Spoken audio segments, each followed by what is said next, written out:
Thank you for joining us this morning. This is a technical briefing on the heap leach failure that occurred at the Eagle Gold Mine on June the 24th. Our aim is to give you an update on what's new since our last briefing.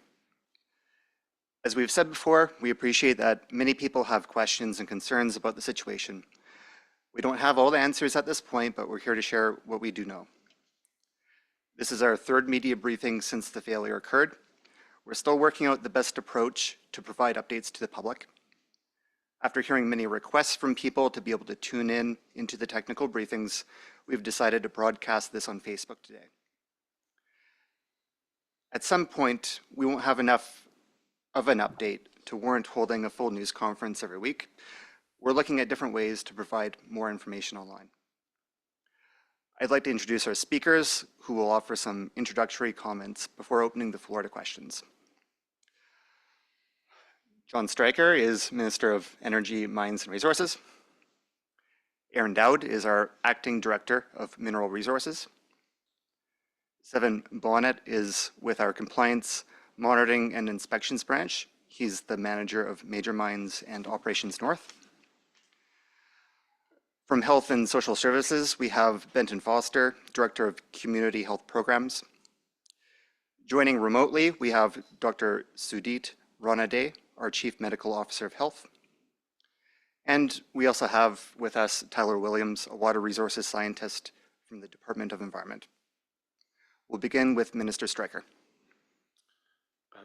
Thanks, John. Good morning, everybody. I'd like to thank you for joining us today on the traditional territory of the Kwanlundun First Nation and the Tahan-Quechin Council.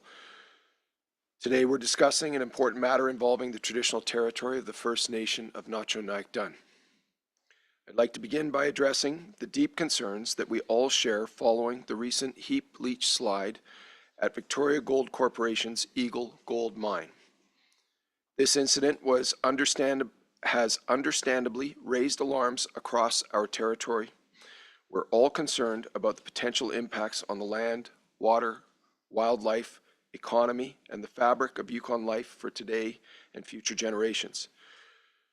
Because of the failure of the heap leach facility and our concern for risk to the environment due to the adverse effects of that failure, this past Friday, an inspector's direction was issued. This decision to issue this direction stems from on-site and off-site observations, including the heap material slide spreading beyond its intended containment into Dublin Gulch Valley, assessment of the stability of sloughed materials and remaining heap pad contents, collection of additional samples from various site locations, and identification of contaminants known to impact fish and potentially humans through ingestion. So on July 5th, under the authority of the Waters Act, the Department of Energy, Mines and Resources issued a direction to Victoria Gold Corporation. Under this direction, the company is mandated to implement critical measures to safeguard land and water, including developing plans to install groundwater interception lines in Dublin Gulch to manage water flow, including groundwater below the slide in placer tailings, stabilize the slide area beneath the heap leach embankment, expand surface water and groundwater monitoring to assess and manage impacted areas, and develop a comprehensive water treatment plan. Each of these measures has an urgent timeline associated with it and underscores the gravity with which we are addressing this situation. As well, yesterday, on Wednesday, July 10th, we issued an additional inspector's direction that orders the company to take immediate measures to increase water storage capacity on site. Technical teams continue to collect information on the response so far, and their analysis will assist us in determining next steps. Since the initial heap leach failure, our government officials have been on the ground collecting data and assessing the situation. Gathering this comprehensive information supports our two key priorities for on-site safety and environmental protection. Central to these efforts is our ongoing collection of surface and groundwater samples. These samples are essential in providing us with the data needed to understand the extent of the impact and to inform next actions.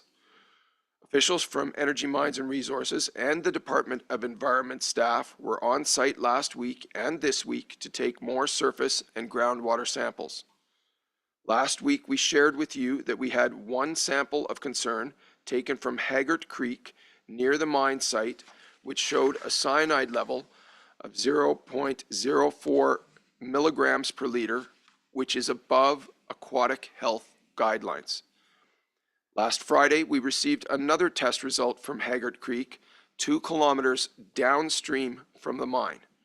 No cyanide was detected in that sample. We are currently awaiting the full set of results for samples taken further downstream at Haggart Creek on July 4th and 5th, as well as groundwater samples taken on the same days. Since last week, technical staff and our team of experts from both the Yukon government and the First Nation of Notchonayakdun have been working together to inform our next steps, including water testing at the mine site and regionally. We're very grateful for the collaboration and shared expertise. For example, the Department of Environment staff are working with the First Nation of Notchonayakdun to develop a long-term monitoring program for fish populations in the surrounding tributaries of the Haggart Creek watershed. The fish monitoring program will include taking samples of fish tissues to determine heavy metal concentrations, and taking fish population counts to determine if there are any measurable changes in population numbers through time due to habitat alterations related to the mine, such as changes in sediment load or contamination. Biologists are beginning to sample the downstream reaches this week to establish up-to-date baseline information. Our government remains committed to transparency and accountability. We will continue to hold regular briefings for the media and the public to ensure that you are informed about the latest developments, our actions, and the implications of this incident. We also continue to explore ways of sharing information directly with Yukoners about this serious situation. Looking ahead, we support an investigation into the underlying causes of the Eagle Gold Heap leach slide. We've communicated this intent to the First Nation of Notchonayakdun and hope to work collaboratively with Chief and Council as we move forward. Accountability remains at the center of our approach. The safety of our environment and the well-being of our communities are non-negotiable. In closing, I want to extend my heartfelt thanks to all individuals involved in the response efforts. Yukon government officials, NND officials, technical experts, the mine itself, and community members. We must continue to work together to ensure that the Yukon remains a place where our environment thrives, our communities grow, and our way of life endures. Thank you. Thank you, Minister. We are encountering some technical difficulties with getting this on Facebook, so I just want to give our tech support staff a couple minutes to see if they can iron that out, and then we'll proceed to the next speaker. Thanks for your patience.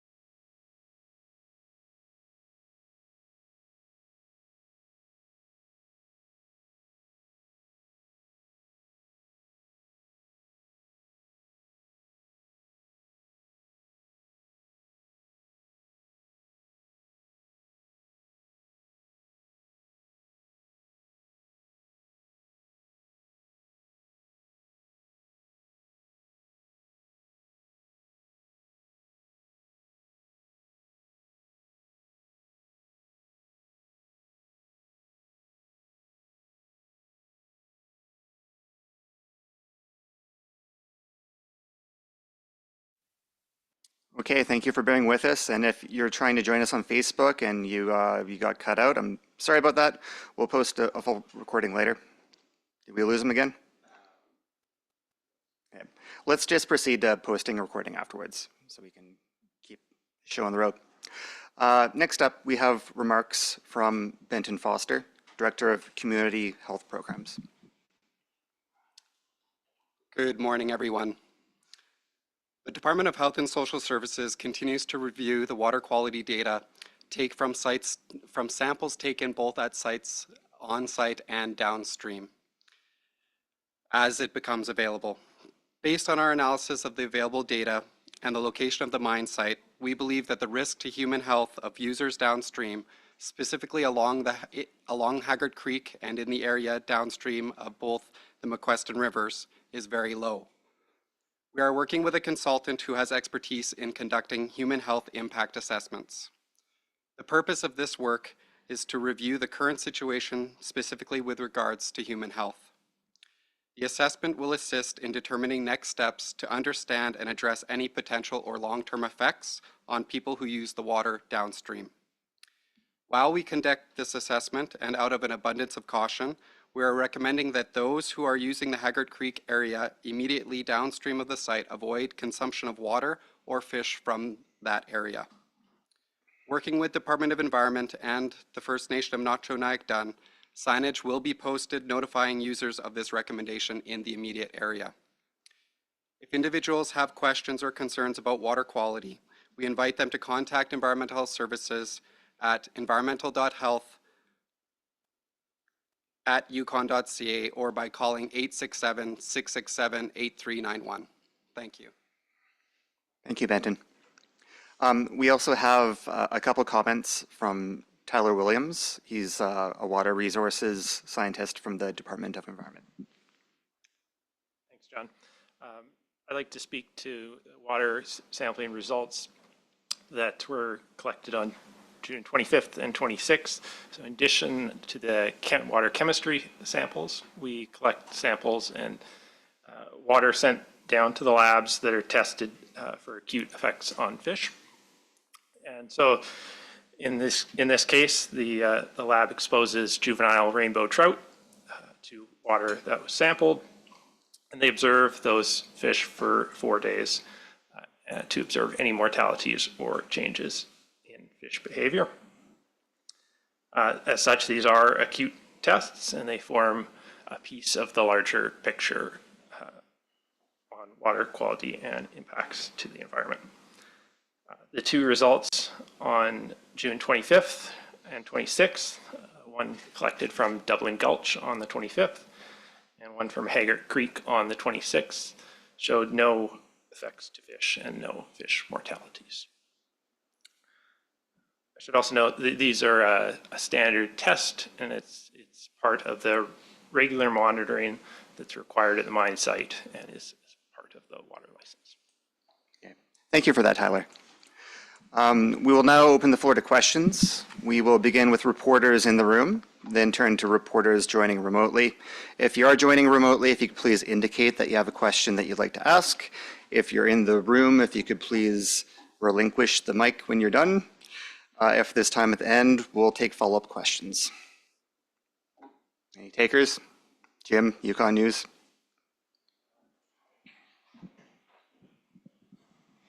Thank you very much. I was just wondering if someone might be able to elaborate on the groundwater interception that's being ordered at the mine and what that work might look like. Seven Bonnet with CMI here. Right now, we have asked through the direction for the company to provide us a plan of what they're intending to do in addition to any of their original response plans. We did receive the plan from them, and we're currently reviewing that. We are also reviewing that with our technical team, and we'll determine what, if any, other actions need to be taken in the next few days.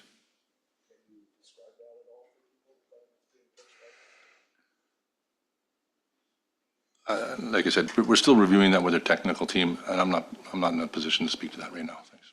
Okay. Thank you, Seven. Sarah, do you have a question? APTN? Sorry. I'm just, when you say Yukon government supports an investigation, would that be by like EMR or perhaps an independent third party? Like who would be doing that investigation? Thanks. Yeah.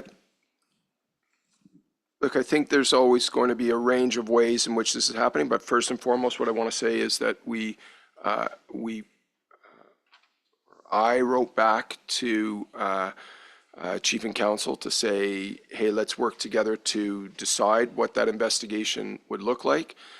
There's our intention is to try and find the root causes of the failure, to understand what led to that failure and where, because clearly the mine was not meant to fail like this, right? This was a large failure. So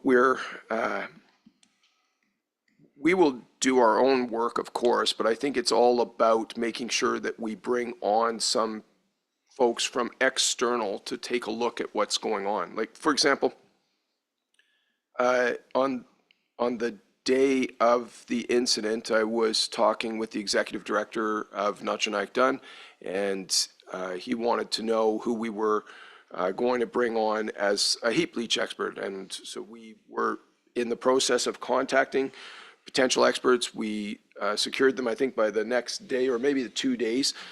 And then we got them in the room with the folks from NND and their experts. So I think it's probable that we bring in external expertise again to do that type of investigation.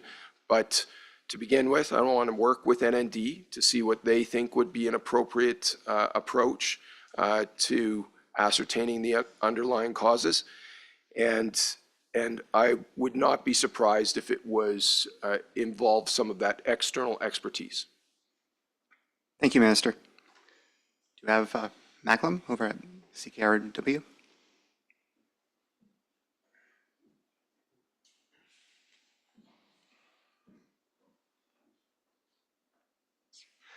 I'm curious if there's any word on actions being taken to prevent a second slide at the site?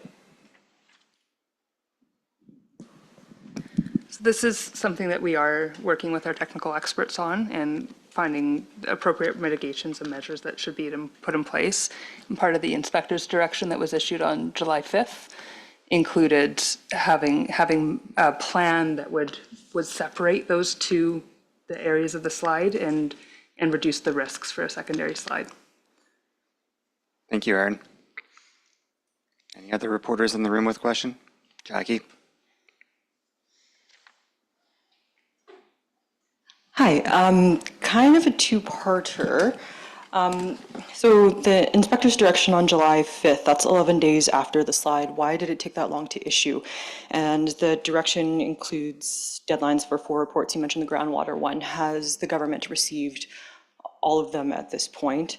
And finally, would you feel confident drinking water from Haggart Creek or the McQuestion right now?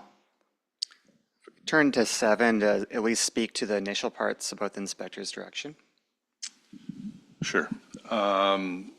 So as far as the timing and in issuing the direction, it's a large part of trying to understand what's going on at site. We've had officers on the site a few times now, and understanding what the company's response is, understanding what's happening there, and then that informs what types of actions we take. And it took a bit of time to get some of that information. We're still collecting information. So that's what contributed to the timing of the initial direction. Sorry, what was the second part again? Oh, sorry. Yeah. Yes, so the initial direction had a requirement for 4 plans. 3 of the plans were received within the required deadlines, and this morning I received a request for an extension to the plan number 2, which was the plan related to the stabilization of the heap slope. The company requested an extension until tomorrow, and I granted that this morning. Thank you, Seven. In terms of the safety of drinking the water, I think it partly depends where you're talking about, but maybe we have Aaron, first of all, just speak a little bit in terms of like safety precautions at the site. Would that be possible? On water? Yeah, I would leave that to Benton. Okay. So I believe the question was specifically Haggart Creek. whether or not we would recommend consuming water from the creek. Is that correct, Jackie?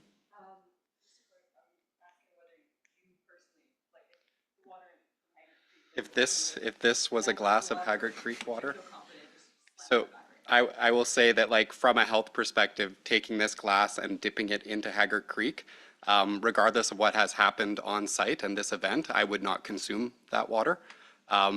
Any surface water source requires adequate treatment for microorganisms or any other contaminants of concern prior to consuming by humans. So that's an easy answer. I guess I might just extend into, we are posting signs in the immediate vicinity of Haggard Creek to recommend, in an abundance of caution, for no one to use that as a source of drinking water, even if it were treated for microorganism contaminants, which is kind of a common occurrence when we're recreating in an area in the wild.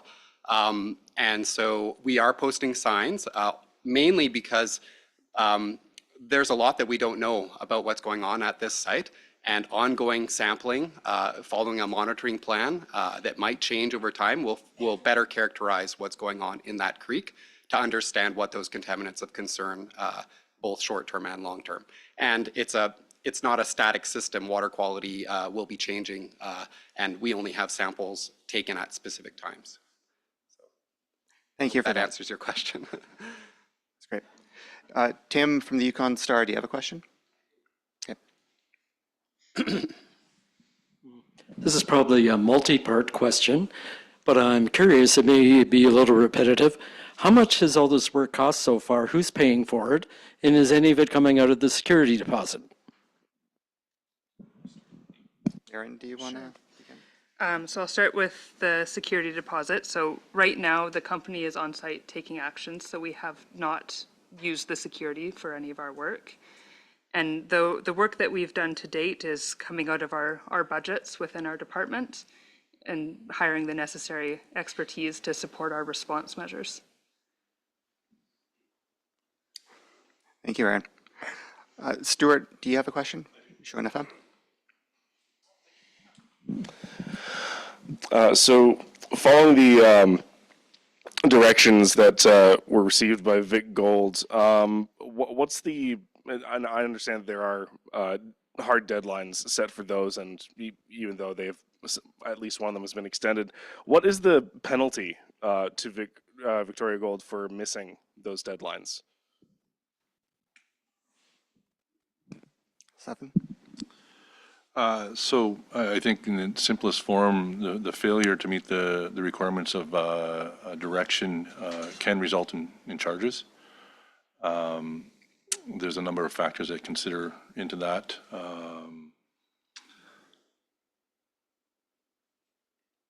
The other part of it is it, by issuing a direction, it also provides ourselves with the ability to take action if the company doesn't. And that's an important consideration in that. Can I just add, John? Yep. I think the bigger point here is it's not about the sanctions, it's about how we get to action. Okay, so we work with the company first for them to try and achieve that action. If that can't happen, because our priority is safety and protecting the environment. Depends which of the actions we're talking about, but they might address both or one or other of those priorities.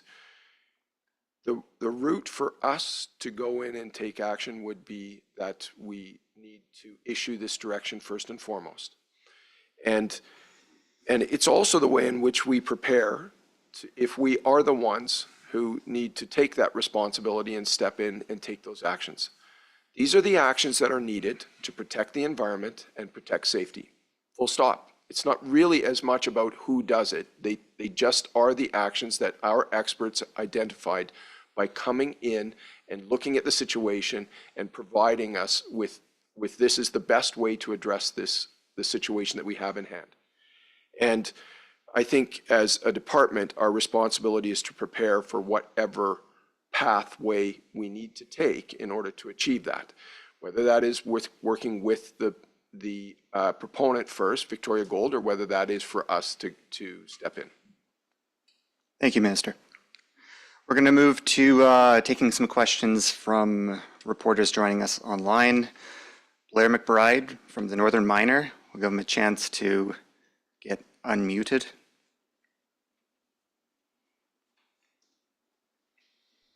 All right, can you hear me? We can. Hi. Great, hello. Is there any update on any of the injuries that were experienced at the site? The government said that there were a few injuries in the news briefing we had 2 weeks ago. Blair, we do not have an update for that, but I can circle back with you afterwards and put you in touch with the folks from the Workers' Compensation Board, and they're the ones who are closest to that. I don't have any new information. All right, could I ask another question? You're testing my patience, but sure. Okay. So last week, the engineer who spoke in the news briefing mentioned that at the time it wasn't possible to get heavy machinery up on the leach or near the heap leach. Is that still the case? Is there any update on how close heavy machinery can get there? Okay, Aaron, were you able to take that? Yes, so it is still an unsafe area for heavy machinery to be on, especially machinery that's operated by people. We are working with our technical experts to see if there are other avenues like remote equipment that could be on that area taking actions. Okay. Thank you, Aaron. Next up, we have Niall McGee from the Globe.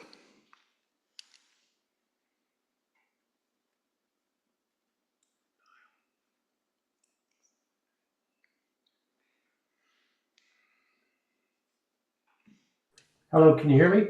We can hear you. Yeah, sorry about that.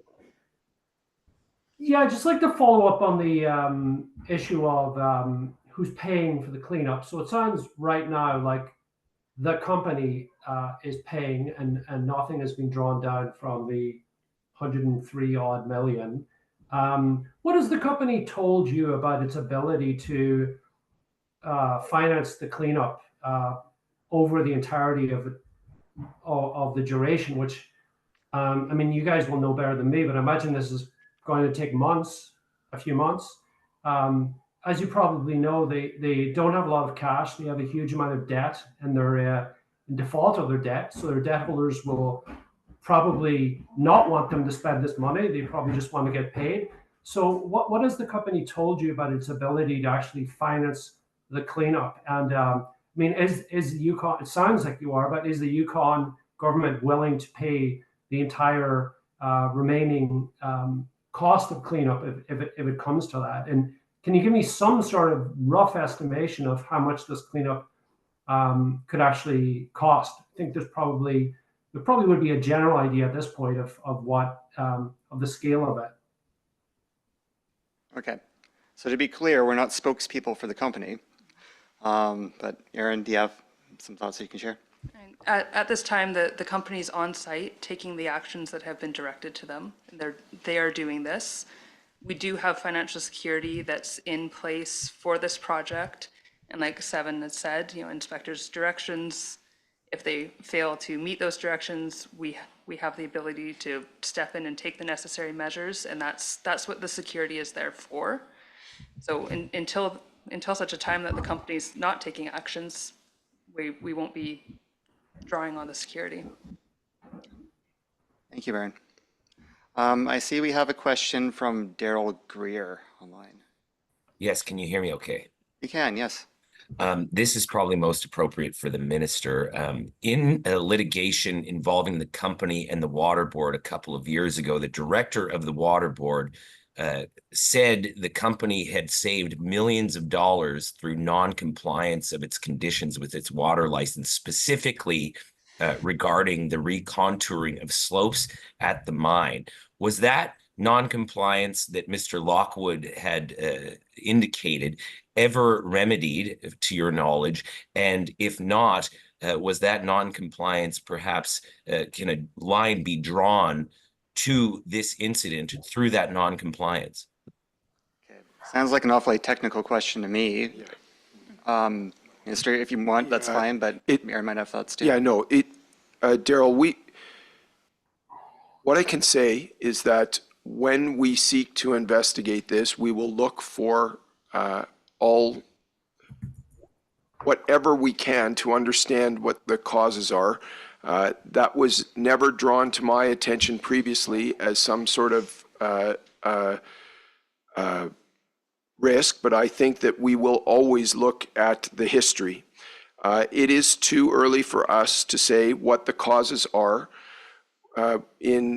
From the start here, we have been very clear that what we need to do at first is to work to protect the environment and to ensure that we have safety on site. Some of those things will complicate our ability to look at the root causes. So it will take time. Of course, we will look back at the history to understand what went on, but it is far too early for us to understand the situation yet. Well, it doesn't sound like it's too early because it was 2 years ago that this court case was concluded, and Mr. Lockwood had indicated the company had saved money through non-compliance. So I'm kind of confused how this couldn't have factored in. It's a completely technical question, and we are committed to finding the root causes, and you're asking me to respond to something that's very technical in nature, and I'm telling you that we will of course look at all of those potential factors, but at this time, we have not conducted that investigation. Right. And as the minister mentioned earlier, there's talks with the First Nation about some sort of an independent review. I see we have a question online from Denis Lord from Lac-Ouillon. Hello. I'd like to have more details about the potential of another landslide. Last week, Mr. Smith talked that it could happen. So can we have more details and the kind of timeline? Okay. Merci. We don't have details on timelines. I think Mark Smith had identified last week that there are potential risks of secondary failures. So our focus right now is stabilizing the area in the event that those failures do occur, so there's not further contamination, and that ties to the inspector's direction that was issued on July 5th. Right. Yes. Merci. Okay, good. Katrin Pilkington, CBC. Good morning. I am wondering, in your July 5th inspection report, metals as well as cyanide were found in the water at Haggard Creek. Can you elaborate on what was found? What heavy metals were found in the water?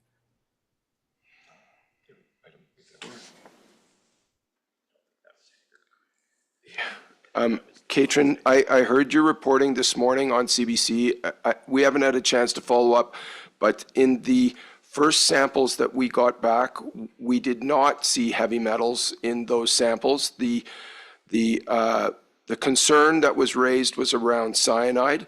Let me check whether anyone else has any other information, and we will follow back up. But yeah, I don't think we have detected heavy metals yet.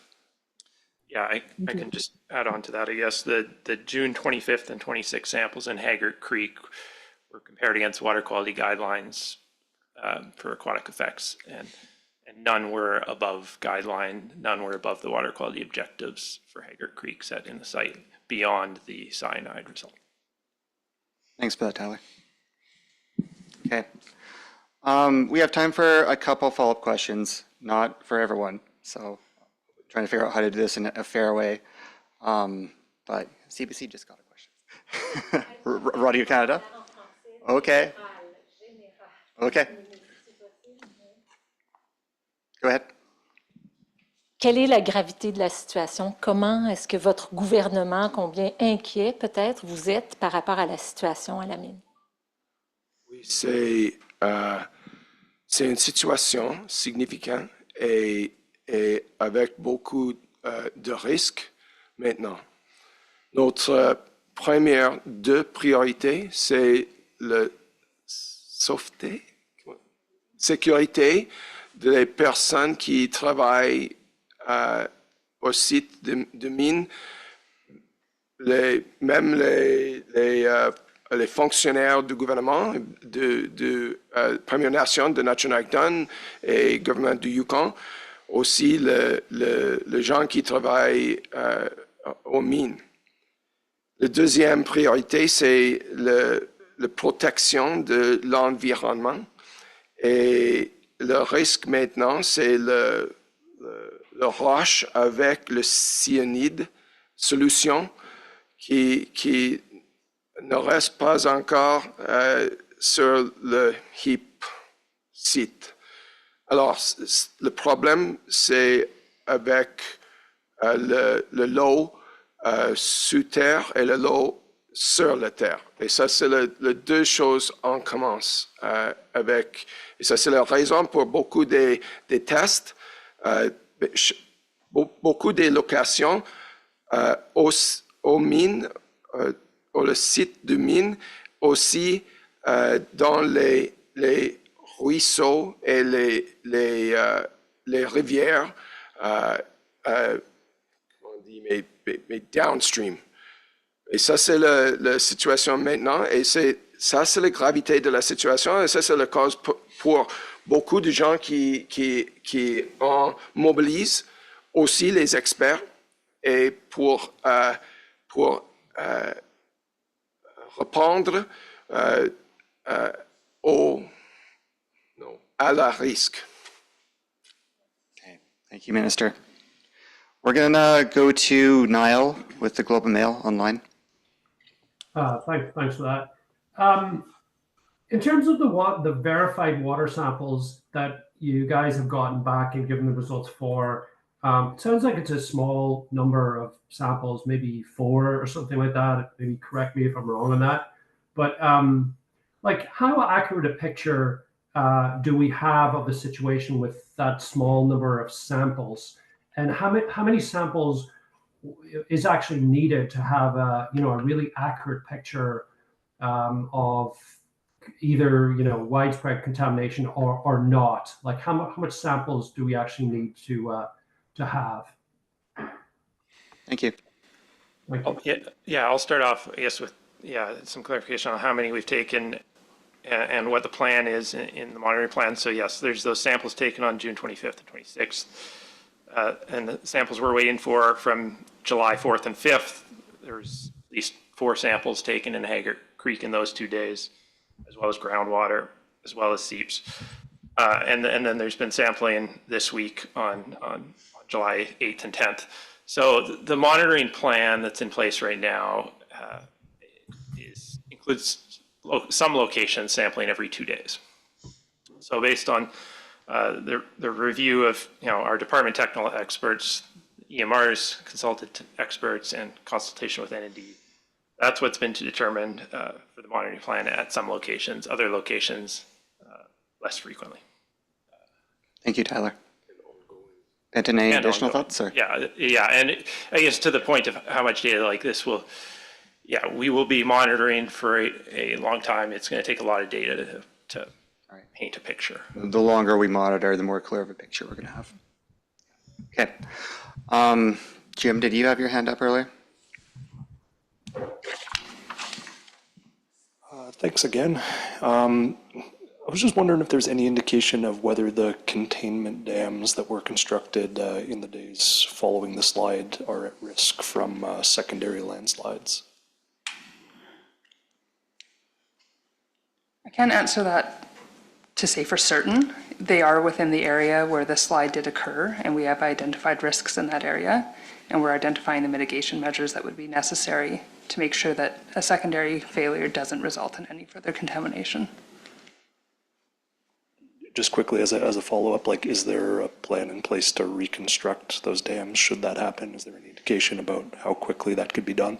That's part of the inspector's direction. The company is required to submit a plan for that very thing, and our experts are also looking at measures that would be available.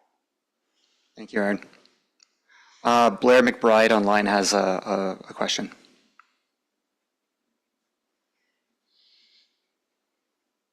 Yes. So, I mean, could you comment at all on the message this sends to potential producing mines in the territory who might use heap leach pads in the future?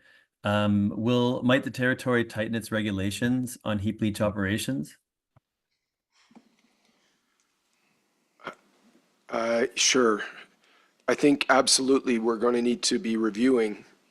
Look, first of all, Blair, right now we are in the process of rewriting our minerals legislation, working with First Nations. That was a commitment under devolution here in the Yukon, and that process is ongoing. And I think, of course, we should learn lessons out of this situation.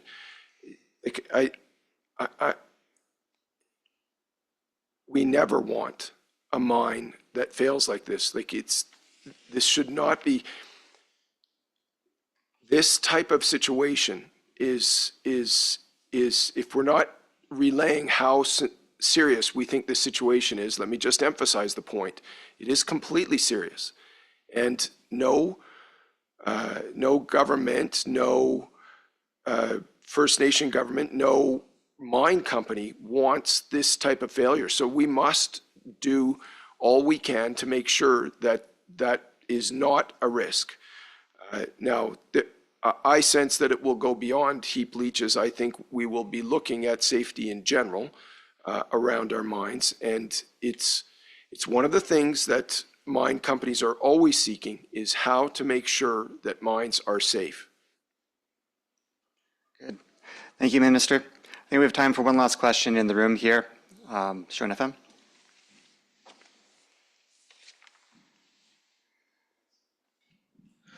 So this is more of a follow-up from last week for the minister. Last week, the First Nation of Notchanack-Dun put out a release asking for an immediate pause to mining in their traditional territory.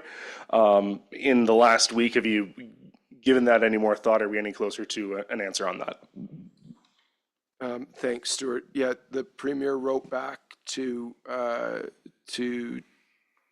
Chief and just posed that question back about what would that mean. We can understand pretty quickly about a moratorium on staking, but when you say a moratorium on development, it really matters whether you're talking about everything around a mine or whether you wish to allow for care and maintenance to go on, water treatment, those sorts of things. So the Premier wrote back to Chief and Council of Notchanack-Dun asking them to elaborate on what they felt that meant, because it can mean a whole range of things. So that's the step that has happened since our last technical briefing. Thank you, Minister. Okay, that's time for today. If there's a reporter who didn't have a chance to ask a question, you can circle back with me and we'll do our best to get you some answers. Thank you for joining us.